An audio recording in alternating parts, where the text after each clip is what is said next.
Ladies and gentlemen, the exotic heavy machine gun Grand Overture was already a pretty strong weapon. It was capable of very high short-term burst damage when in the missile fire mode, but pretty much nobody was using it. Even coming out of a season where we did have machine gun mod support in the seasonal artifact, it was sitting all the way down at number 222 as far as PvE weapon usage goes according to Destiny Tracker. So how do you get an underutilized weapon in more players' hands?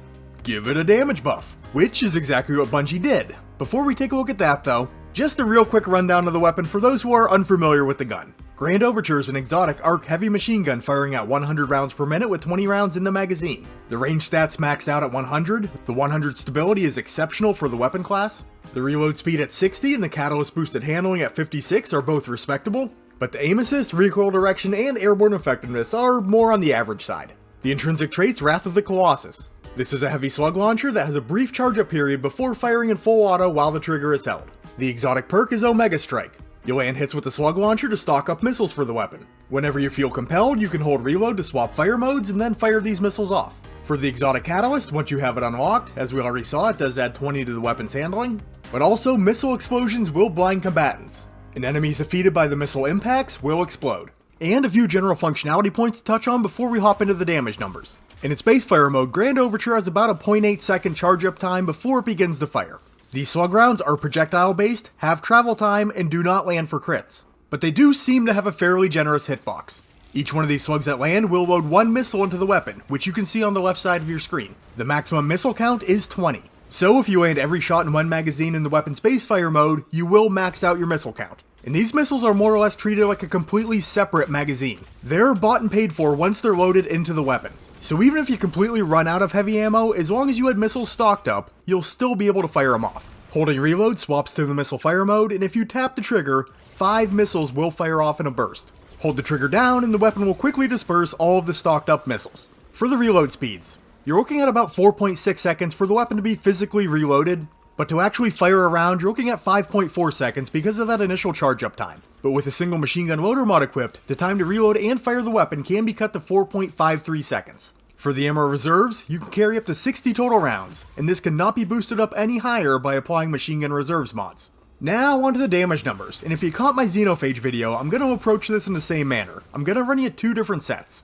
Back in Season 17, I think it was, all machine guns saw a 40% damage boost, except versus bosses. All standard heavy machine guns saw a 20% damage increase in that respect. Xenophage and Grand Overture saw nothing. But here in Season of the Seraph, Grand Overture's missile damage was increased by 50%. So I mean, damage is kind of all over the place just within the weapon class. But starting out versus Carl with Grand Overture's base fire mode. One slug will hit for 28,480 points of damage. So in a single magazine, you can deal up to 569,600. Time to fire off all 20 rounds does come in at a lengthy 11.26 seconds. So the single mag damage per second is 50,586. Which, comparatively speaking, not really all that great for an exotic heavy weapon. In the missile fire mode, pre-buff, each missile was hitting for 17,477 points of damage between the blast and the impact. If you had 20 missiles stocked up, that would carry about 350,000 points of damage. And you could dump them all in a very quick 1.22 seconds. So even pre-buff, the short-term burst damage was very strong. 286,508 in terms of DPS. But now, each missile can hit for a combined 26,658. That's 533,160 points of damage for 20 missiles. And the damage per second moves up to about 437,000. And one more little nugget of information that could prove useful, combined damage. 20 slugs, then 20 missiles. When factored in together, they can deal just over 1 million points of damage. Time to fire 20 slugs, swap to fire mode, and dump 20 missiles does take 13.87 seconds. But it does yield 72,575 in terms of damage per second. And for a weapon comparison, I wanted to run the damage against Storm Chaser. Linear fusion rifles still remain a very strong single target damage option, and both weapons do share the same elemental affinity. Storm Chaser can crit Carl for 83,112 points of damage, if each bullet from the 3-round burst does land as a crit. The one I'm using has 5 rounds in the magazine, putting the single mag damage at 415,560. I have the time to empty coming at 6.21 seconds with a 533 charge time. Single mag damage per second, 66,918. And that is true base damage, nothing boosting those numbers at all. With an applicable spec mod and a damage buff like, say, Firing Line, you could throw those numbers up another 30%. But damage versus Carl's only half the story here.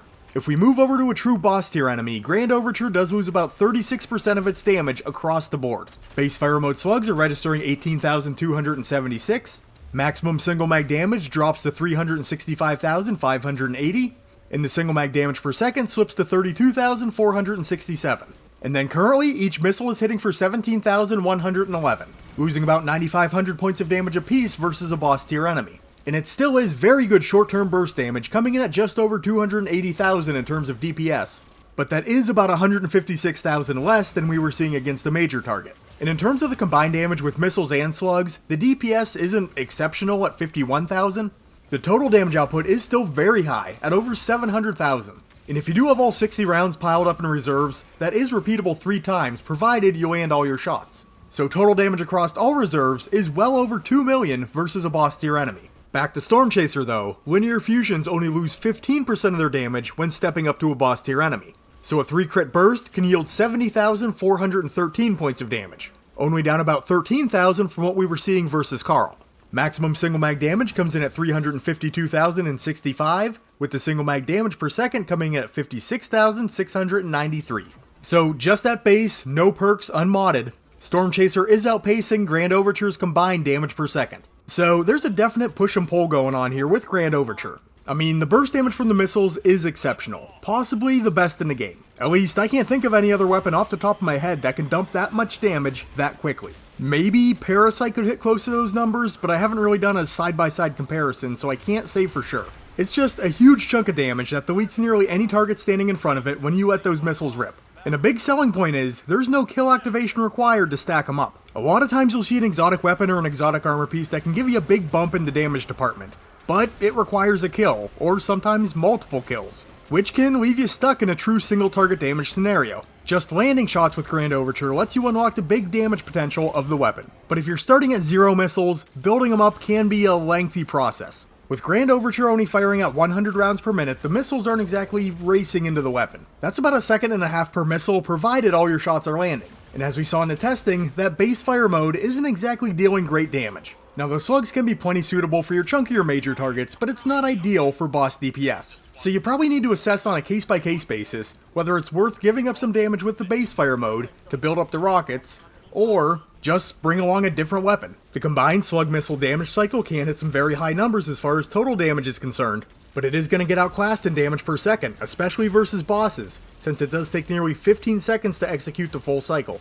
And provided that you actually have the time in a damage phase, you next have to factor in the very lengthy reload before repeating the cycle. Then on top of the reload, with the initial charge time, the slower fire rate, the travel time projectiles, Grand Overture can feel like a very clunky and cumbersome weapon.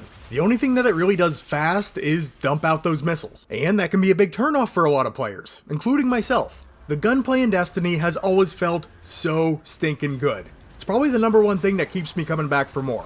If a weapon detracts from that fact, top tier weapon or not, I'm probably gonna steer clear of it. But that being said, there still is a good bit of upside to this weapon. Sometimes, high burst damage in a very short window is exactly what you need. It won't be the case for every activity and every encounter, but when it is needed, Grand Overture can definitely deliver. And if you did end up finding this video helpful, useful, or enjoyable, please remember to leave it a like and consider subscribing to the Ironworker Gaming channel to catch more of my Destiny 2 content in the near future. And I got a ton of weapons and weapon changes that I want to look at this season, so it's back to work for me. You guys are awesome, and I will catch you on the next one.